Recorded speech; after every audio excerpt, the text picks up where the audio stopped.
أذكر قبل فترة ذهبت إلى سجن في الدمام، كان لي محاضرة في الدمام، نسقوا معي الأخوة اللي في الدمام لإلقاء محاضرة في السجن. كان فيه المحاضرة تنقسم إلى قسمين، جمع منهم مجموعين في المسجد الكبير قرابة يمكن 1000 سجين تقريبا. ألقيت عليهم محاضرة. لما جيت أمشي مسكني الأخ اللي معي المرشد الشيخ علي أبو محمد، قال يا شيخ في مجموعة ما حضروا. قلت طيب ليش ما حضروا يا أخي، المحاضرة ساعة وأنا قاعد أجتهد. قال لا، في مجموعة لا يمكن يحضرون، هؤلاء اللي في الانفرادي. وحنا طالعين خلاص، في واحد اسمه فرج العتيبي، قال يا شيخ علي يا شيخ علي. رجع قال ها وش عندك؟ قال ها ما نزل الحكم فيني. قال لا ما نزل. قال متى تكفى بلغوني إذا حكموا؟ قال لا ما نزل ومشى. قلت له وش قضيته هذا؟ واحد جبر ما شاء الله ومعطيه الله جسم وعضلات. قلت وش قضيته؟ قال هذا نزل الحكم فيه بس ما حبيت أضيق صدره. قلت ايش الحكم؟ قال هذا يا شيخ عليه عدة قضايا سطو، آخر سطع على مصرف وكان فيه 800,000 وسرقها كلها وعي يرجعها. فهذه الجريمة يمكن رقم 5 ولا 6 ولا 10. فالشيخ حكم فيه انهم المفسدين في الأرض، تقطع أيديهم وأرجلهم من خلاف. قال تقطع يده اليمنى ورجله اليسرى من خلاف. وانه لما رفعها للتمييز في هيئة التمييز، القضاة يصدقون على الحكم، لما رفعها للتمييز ردوه وقالوا لا هذا يحكم بقتله حدا ولا تعزيرا. قلت يا أخي هذا وش قضيته؟ علمني قضيته. بعدين قال لي تصدق هذا فيه من القوة شيء عظيم، وهذا لو يلتزم نفع الله به أمة. كيف؟ قال هذا مع 6 لغات، مع لغة إنجليزية وبنغالية يشتغل في مخدرات وتهريب فلازم يضبط اللغة، ومعه لغة أردية، ومعه لغة كورية لأنه درس في كوريا سنوات قتال شوارع وتيكوندو كما سيأتي، ومعه لغة ما أدري إيش. المهم 6 لغات، نسيت بقية اللغات. كل هذه اللغات يتكلم بها. يقولوا معه 6 دان كاراتيه، 4 دان تيكوندو، 5 دان ما أدري إيش قتال شوارع، 10 دان جميع أنواع القوة. هو أصلا كان مدرب قتال شوارع وقوة متعددة. يقول يا شيخ بعطيك مثال. قلت ها. قال إذا صار بيروح للمحكمة، أحيانا نفس السجناء يروح المحكمة للقاضي أو يروح للمستشفى. العادة السجناء يحطون له قيد، يحطون له الكلبشة في يده وقيد في رجله، ويروح معها عسكريين. إذا كثروا عسكريين ولا العادة واحد.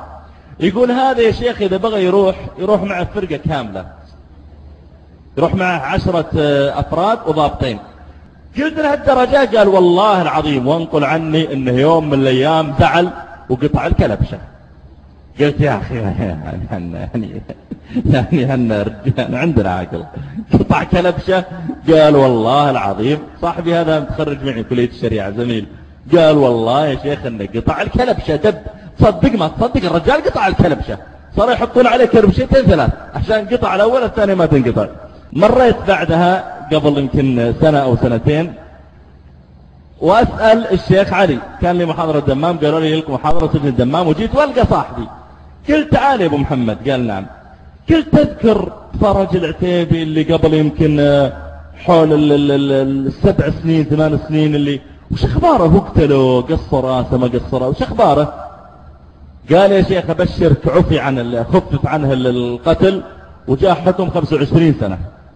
قلت بالله؟ قال لكن صار أكبر داعية عندنا في السجن.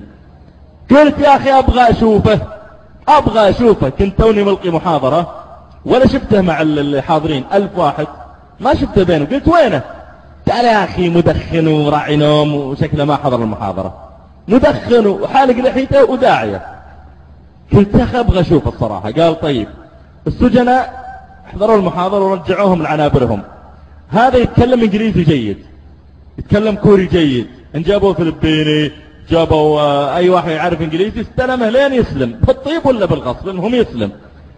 فيوم مريت قال لي فيها العنبر والسجناء واقفين كذا على الحديد. قال له يا شيخ اقلط ندري اقلط. قلنا وين فرج؟ قالوا فرج مشهور ينادونه رجال نايم. قوموه من النوم وجاني غمص عيونه. قلت هذا رفيقي اللي قبل سبحان الذي يحيي ويميت. ها يا فرج مسك بالخير. قال حياك الله يا شيخ. قلت وراك الله يهديك يا فرج ما حضرت المحاضرة، تذكر قبل 7 سنين يوم اجيك كنت في الزنزانة أحمد الله اللي فكك. قال الله يا شيخ واحد ما خلاني أحضر. قلت ليش وشو؟ قال فلبيني طول الليل سهران أقنعه بالإسلام أقنعه بالإسلام. قلت طيب أسلم؟ قال منعون الوالدين عيا يسلم. قلت استغفر الله، الحين انت داعية وتلعن يا فرج، وين أدب الداعية؟ وين المهم قاموا يلعن وقام يسبه. ليش عيا يسلم؟ قلت هو بالقوة يا أخي النبي صلى الله عليه وسلم يقول لهم أسلموا ويرفضون يسلمون ويضحك يقول إنك لا تهدي من أحببت. يروح يا فرج الله يهديك ضبط أمورك. المهم تركته وأمرهم قبل أشهر وأشوف فرج، فشفته حياك الله يا فرج ويسلم. وش الأخبار؟ كم أسلم على يدك إلى الآن؟ قال أسلم على يدي إلى الآن 32. كلهم أسلموا يا جماعة على يده، ولا يزال مسجون سجن الدمام، أظنه ما طلع إلى الآن، ما بعد طلع، يمكن الحين كمل له 12-13 سنة.